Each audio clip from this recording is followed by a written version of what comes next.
What's good, YouTube? It's your boy ZT Zooming, and I'm back with another booming video, man. So this is the how-to video that I promised you guys in the last video. This is how to put on lowering springs on a 6th gen Camaro. This should work for any Camaros from the 2016s up to the 2020s, 2021s. It's all the same platform. Now I have the Eibach lowering springs. I ended up picking up this set used for like 200 bucks. These Eibach lowering springs, these are the first ones that released. I know they have another set that just released that's specifically for mag ride, or the 1LEs is what they're calling them for. These ones still work on the mag ride just fine. Honestly, I'm not even sure what the difference between the two springs is.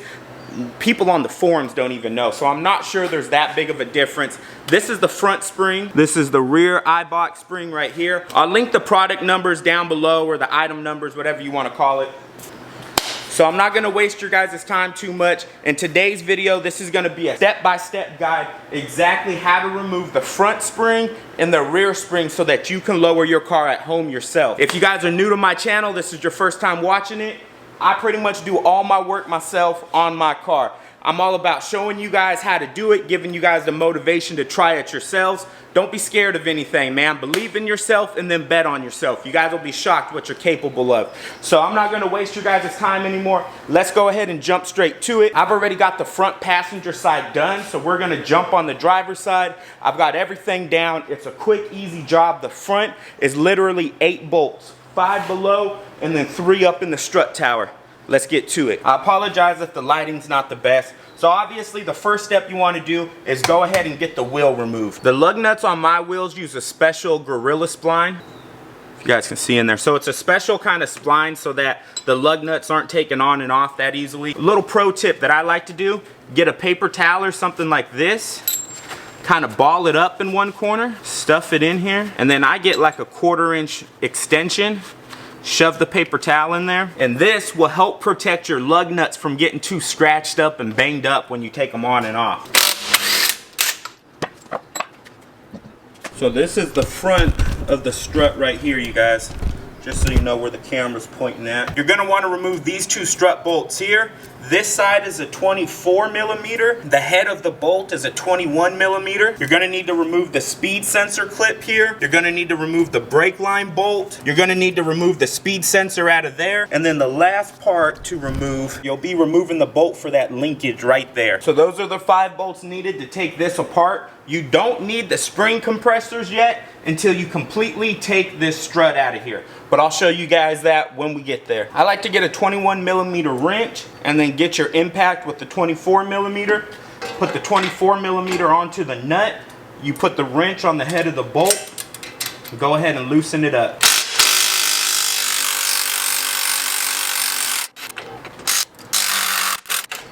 Next, we're gonna pop out the speed sensor clip. If you have like an interior trim tool or something like that, that should be all that you need. Now we're gonna remove the 2 10 millimeter screws. This one is holding on the brake line. Go ahead and slide that brake line out of the way. And then I like to just twist the screw back in it a little bit so we know where it belongs. Now we'll remove the speed sensor out of here. This one's a 10 millimeter too. Pull that out. That's what the speed sensor looks like. We'll probably clean it up before we put it all back together. That focus is there for you guys. And then to remove bolt number 5 out of the linkage, you're gonna need an 18 millimeter. Put it on the end of an impact. Sometimes that bolt inside of the nut will spin, so I've been putting a vice grip on the back side. Go ahead and remove it. Comes right off. And then this linkage back here we'll just pull out, lay it back a little bit. So the brake line is loose, the speed sensor is loose. It's not hooked to the strut in any way. The linkage down there is removed. Now we just got to remove these 2 bolts, and then we'll get the strut tower bolts. Now to remove these bolts, you're gonna need to get a hammer or a mallet of some sort to whack on these and knock them out, because the bolts actually have little lines on them to lock them in place. I'll show you guys what I'm talking about. Alright, so once you banged them out a little bit, go ahead and remove the nuts off of the end. Now that you got the 2 nuts off, go ahead and tap them the rest of the way out. Again, you do not need to worry about compressing the spring yet, you guys. So don't worry about this sucker just popping out or nothing, because it's not going to. Then you let this section just kind of drop. Make sure that brake line doesn't catch on anything. The last thing you want to do is pop a brake line, that's for sure. So that's what it's going to look like, you guys. Nothing catching on the brake line on either side. The next 3 bolts are the strut tower bolts. So 1, 2, 3. They're 13 millimeters. So we'll go ahead and get it loosened. Make sure as you're loosening these that with your other hand you hold on to the strut on the bottom when you get to the last bolt. I'll show you what I'm talking about.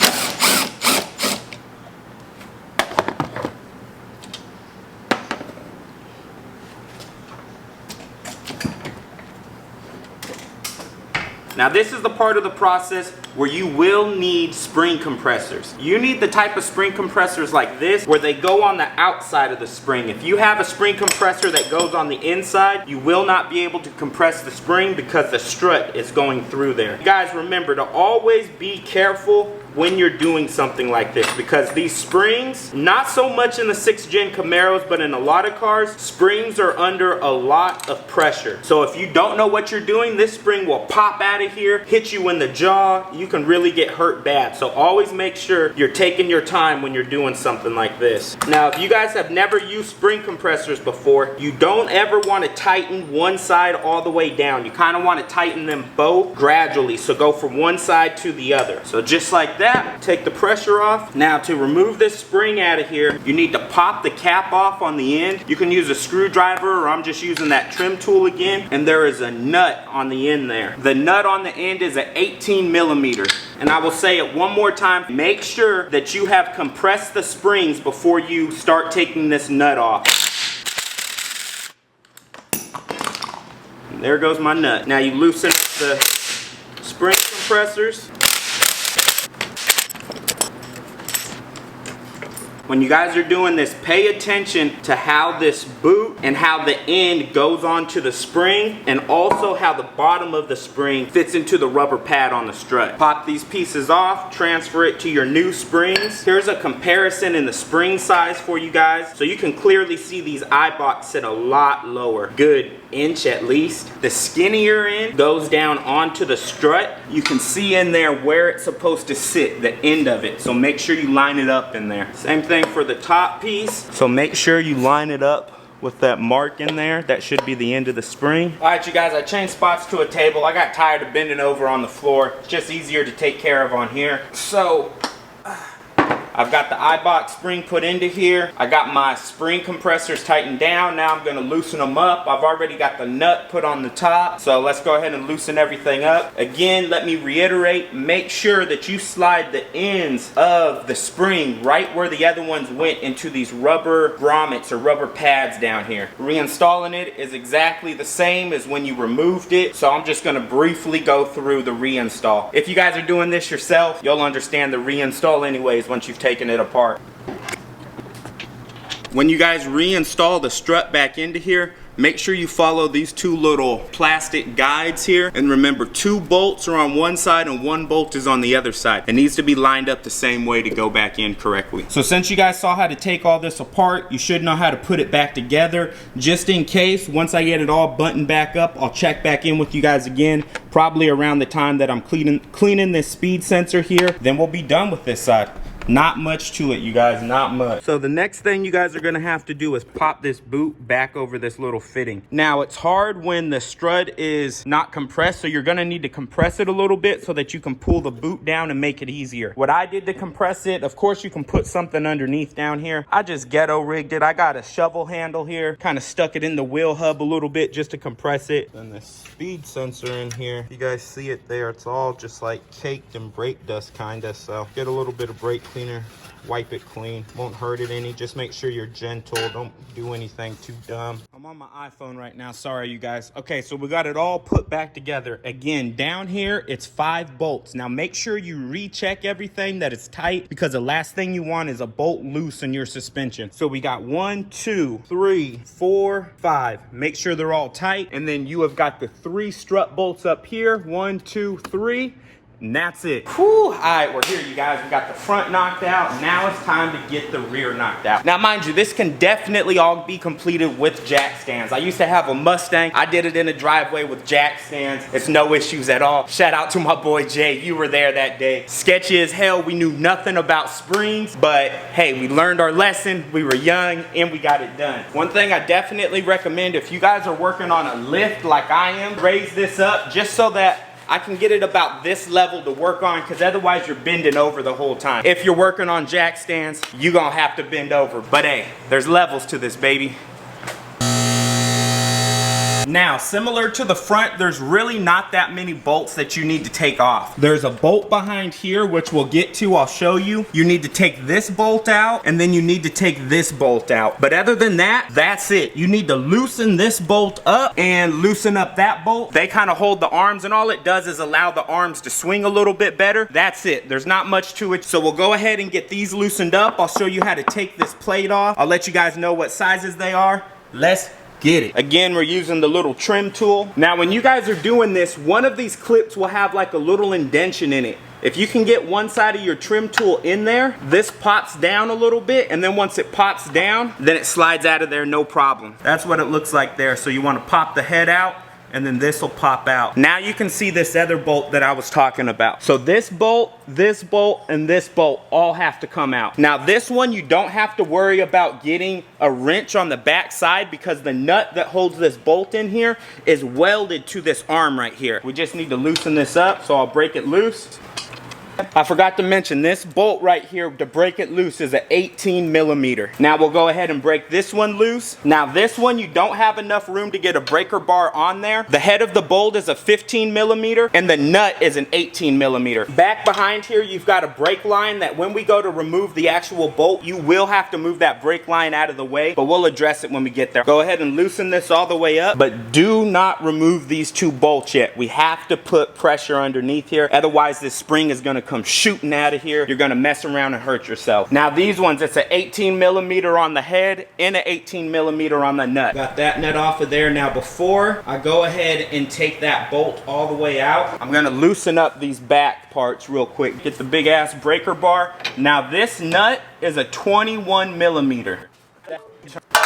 That's all we need really. Now here's the one on this side that we just need to loosen up. This one is an 18 millimeter nut.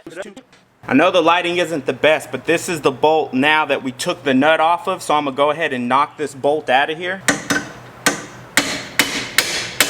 Boom, we got it out of there. Now what I like to do once I get a bolt removed, I like to go ahead and put the nut on the end of it, just so I know which ones go with which, and I don't have to worry about something happening down the road. You got the wrong one on there, who knows? Because you guys, you start taking stuff apart, you forget which is which, you get focused on something else. Maybe you don't even finish it that day, you finish it the next day, man. I ran into all those issues, so after a while, you start to smarten up. Now that we got that bolt removed, we'll go ahead and slide this underneath here.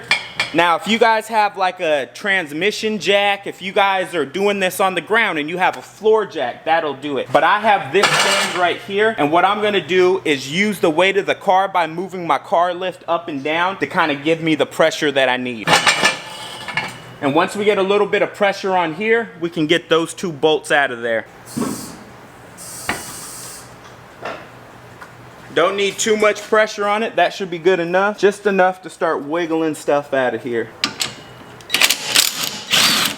Remember, that one has no nut on the other side. Now back here on this side, there is a brake line that's in your way. There you go. I hope that's light enough for you guys. But this is the brake line that you've got to get the head of the bolt around. What I do is I kind of grab up here on the axle, and then I just pull the brake line up like that. So I hope that's bright enough you guys can see that. So that's what I'm doing on this back side. Boom, got that bolt out of there. Again, take the bolt, mate it up with the nut that you took off earlier, and try to remember which one is which. Now you can go and look on the other side if you forget. So yeah, that's another quick pro tip. Don't take apart both sides before you put them back together. Put one side back together, then move on to the other. Now it's time to raise the car back up and get this spring out of here. Now there's nothing else to take loose, you guys. Just those 3 bolts that I showed you, and that's it. Now if you had a floor jack, obviously you would lower the floor jack at this point, but I'm gonna raise my lift up because I need to go up to relieve pressure on here.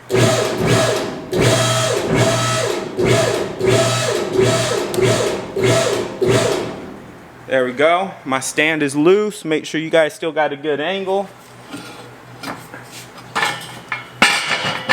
You want to make sure you grab this and the spring will just fall out now. Perfect. Now you need to save, I forget what they're called, these little, you need these rubber pieces to go in so that you don't get all kinds of squeaking and stuff like that. Something we used to do on other cars, I don't know if you can do it on these, but we would remove these to get, you know, an extra 1/4 inch of drop or something like that. So I got the spring here that I removed. Here's the new Eibach spring.